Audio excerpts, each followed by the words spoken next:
Hi, welcome to a new series that I'm going to be doing on cryptotheology. I'm Reverend Ochart, and welcome. Sorry, I apologize, I have a sore throat. So cryptotheology, what is that? It's not anything that existed before I, as far as I know, thought of, oh, that would be funny.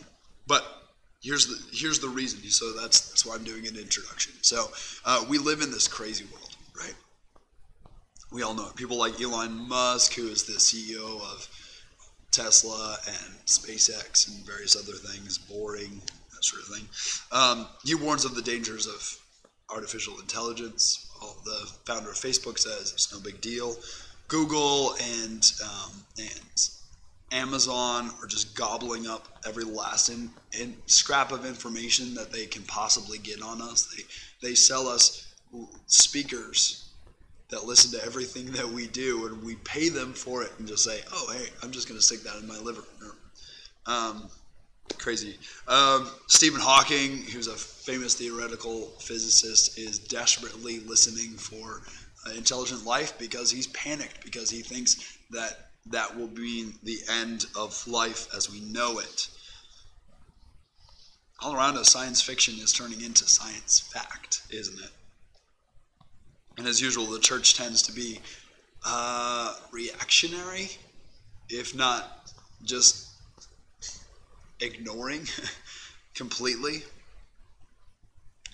So the idea of this series is to really start thinking about and talking about some of these like hypothetical things, these things. Some of it is going to sound like crazy way out there. Some of it's just going to be kind of fandom stuff and nerdiness, which is going to do another one in a little bit, which was the impetus to do it today, even though I have a sore throat. And some of it is going to sound really super familiar, right? Like it's something that's going to happen tomorrow. So the idea is that these videos will kind of like start to explore some of those, these issues, their theological implications.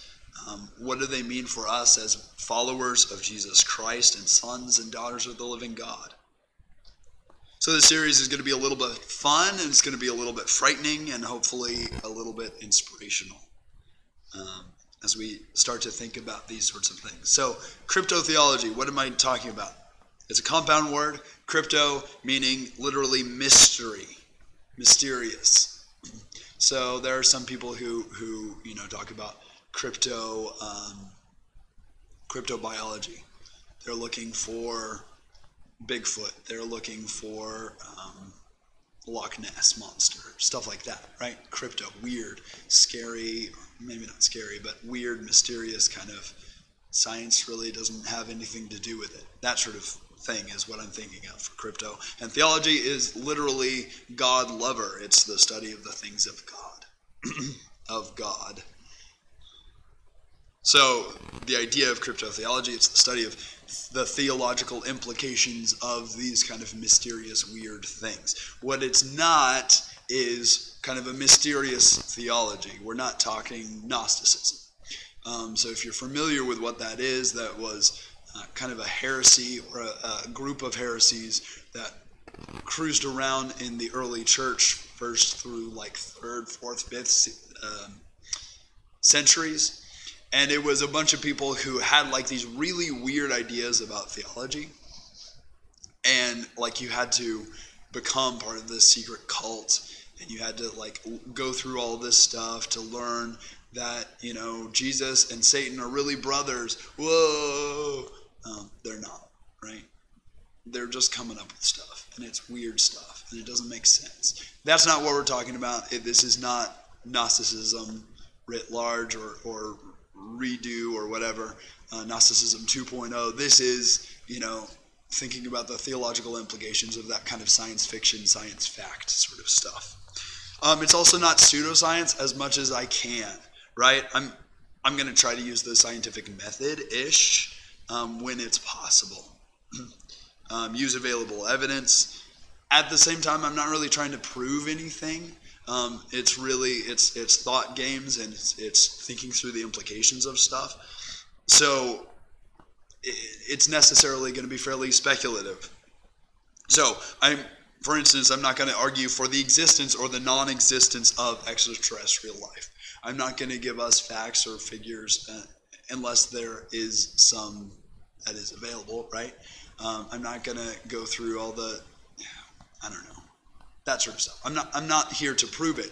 What I'm here to talk about is, okay, well, if tomorrow, next week, next year, we encounter extraterrestrial life, what does that mean for us as brothers and sisters of Christ? What does that mean for us as Christians? That sort of stuff. That's the stuff that I'm interested in.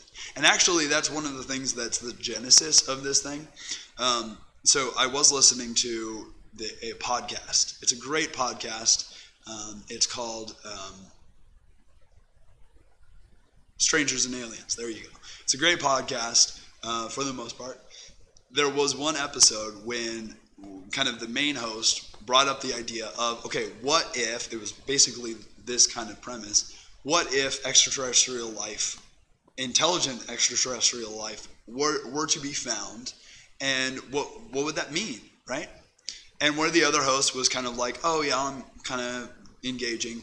The other host, frankly, just kind of pouted because he said, nope, there's no alien or there's no extraterrestrial life in the Bible, so it doesn't exist. I think that's too simple of an answer. Now, it may be in fact correct, right? And I will try to argue that side as well. So what are the implications of there not being any extraterrestrial life whatsoever? What does that mean for us? But to just kind of say, no, that's not the way it is. I think that's not really what we should do. So that sort of thing. So let's talk about that. Oh yeah. I'm sorry. I'm reading from notes that I wrote a little while ago when I started thinking about this. So I'm also not going to be talking about like the state-sanctioned science type stuff.